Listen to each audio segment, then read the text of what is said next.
Que en el tema de fortalecimiento institucional no hay propuestas. Eso es así. Hay ausencia, incluso me atrevería yo a decir, de la conciencia de que este es un tema importante, ¿verdad? Porque si lo remitimos al tema fiscal, es una cosa que va a pasar por la Asamblea. Pues es la Asamblea que hace reforma. En materia de seguridad, es la Asamblea la que hace reformas, ¿verdad? Entonces no hay la conciencia de la importancia del vínculo del presidente con su partido, con los otros partidos y con otros agentes. La idea que se nos vende es la del superpresidente, ¿verdad? Entonces aquí viene el que va a resolver, unos más que otros aparecen como mesías, ¿verdad? Son los que traen la salvación del país, los que van a resolver las cosas, anuncian su buena nueva, ¿verdad? Cada uno de la manera que lo entiende, como que si tienen superpoderes. Pero en realidad lo que tenemos, habrá que ver si eso es bueno o malo, son candidatos, el que gane se va a convertir en un presidente débil, es decir, sin poderes partidarios, o que va a tener que negociar sus poderes partidarios con su propio partido. Es decir, aquí hay una primera negociación, no es ni siquiera, fíjense que ahí hubo gente en las fórmulas que rehuyó y puso como en términos negativos el caso de Tony Saca, que era presidente del partido, era presidente de la República y además era jefe de Estado, o sea, tenía concentrado, fue el presidente que más poder ha tenido desde el año 94.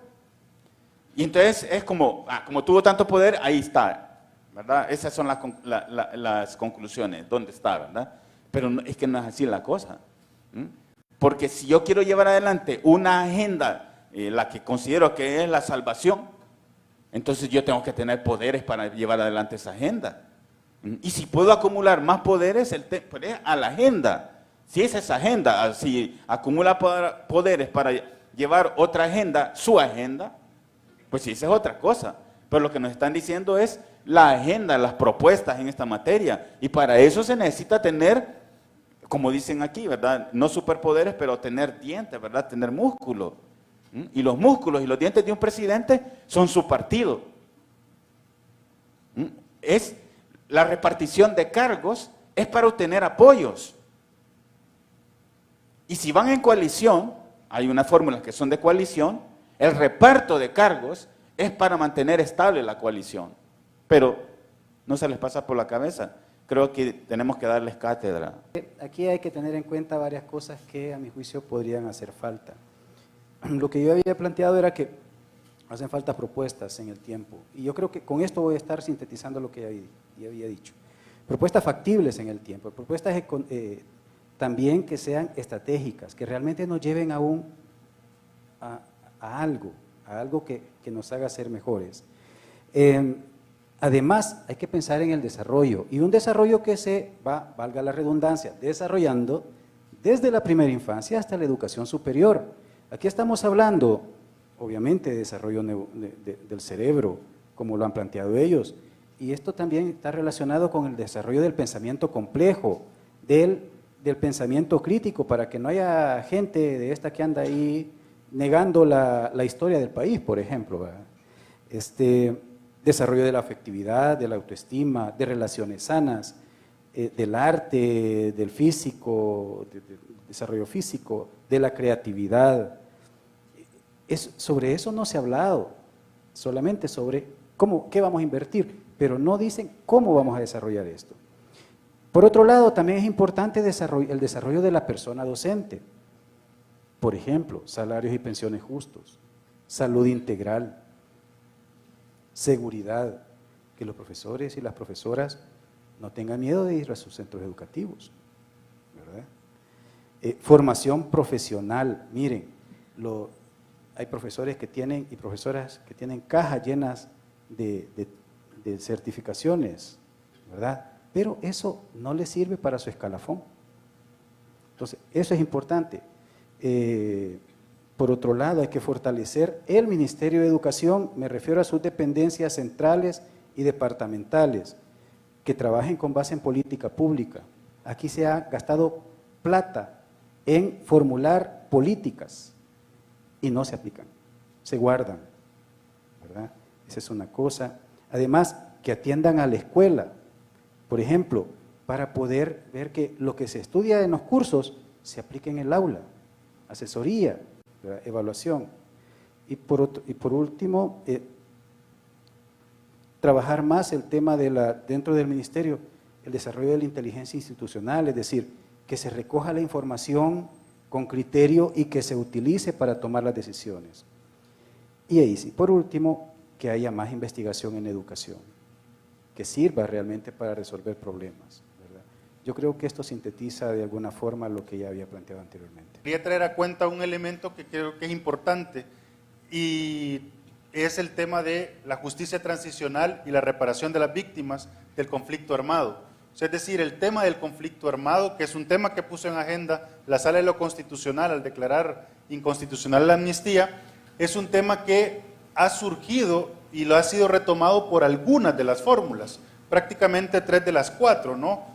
Gana, FMLN y Arena. Ha hablado muy poco sobre esto. ¿Por qué quiero traer a cuenta esto? Porque creo que en la forma en cómo se está abordando esta temática está apareciendo el mito, y así lo llamo yo, el mito de que en la guerra la sociedad salvadoreña se dividió en 2 bandos. Y es verdad que hubo 2 partes beligerantes, pero realmente El Salvador había, si lo queremos ver así en términos generales, 3 bandos. O sea, había una sociedad civil que no era combatiente, era una sociedad civil que fue la que puso los muertos porque no tenía las armas, ¿no? Y entonces creo que este componente se está manejando ese mito, y lo traigo a cuenta lo dijeron de una u otra manera las otras fórmulas, pero me quiero centrar en las declaraciones de Félix Ulloa cuando le preguntaron sobre el tema de Monseñor Romero, y él habló que iban a proponer a crear un memorial allá por el Boquerón, dijo, para Monseñor Romero y todos los caídos, sin importar el bando al que pertenecían.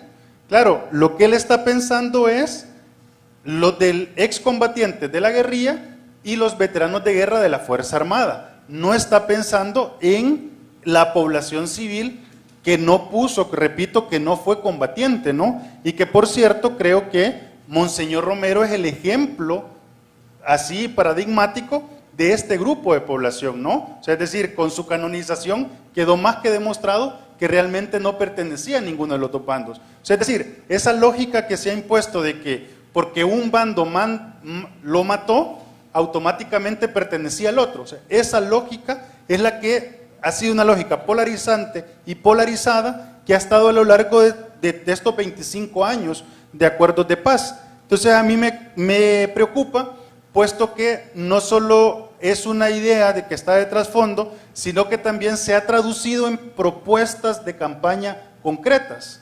Y aquí sí, hay las 3 fórmulas que mencioné, han estado hablando de construir hospitales para los excombatientes y los veteranos, y han firmado acuerdos en ese sentido.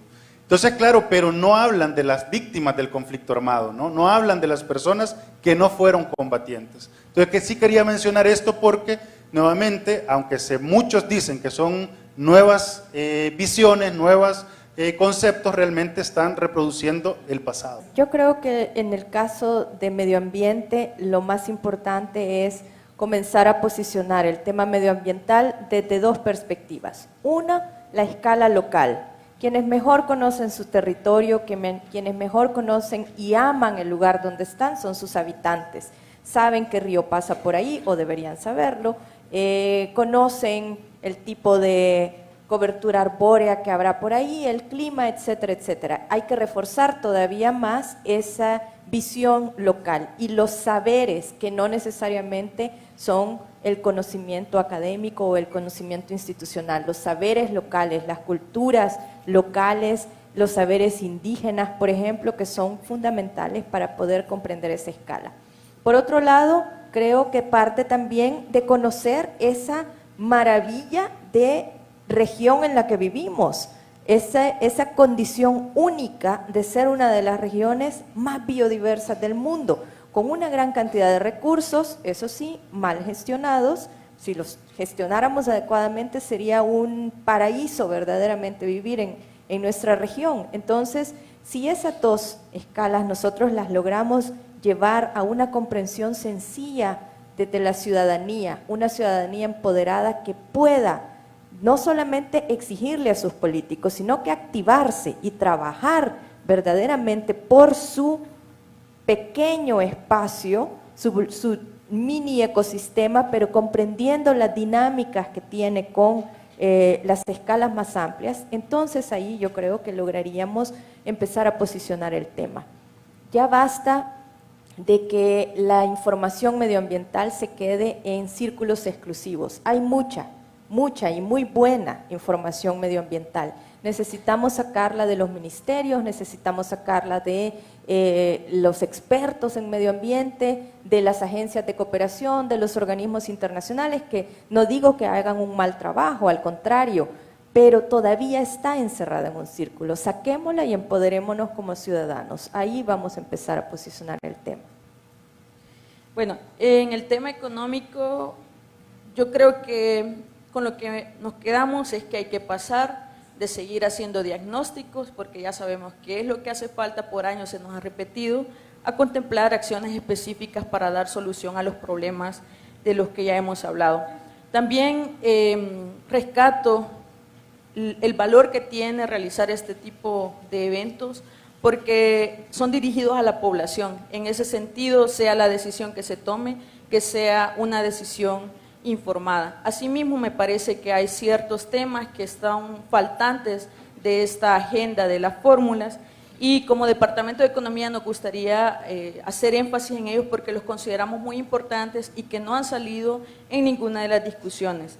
Por ejemplo, el tema de los cuidados, bueno, las dos fórmulas, la de Arena y la del FMLN, señalaron algún tipo de acciones vinculadas con esta situación de los cuidados. Sin embargo, el enfoque que se sigue persiguiendo no es el de corresponsabilidad social, sino, por ejemplo, el de inserción de las mujeres en el mercado laboral. Se sigue viendo nuevamente como recurso o capital humano a las personas.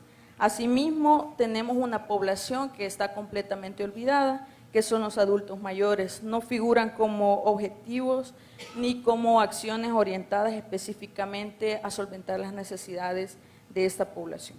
Entonces, esas serían las conclusiones.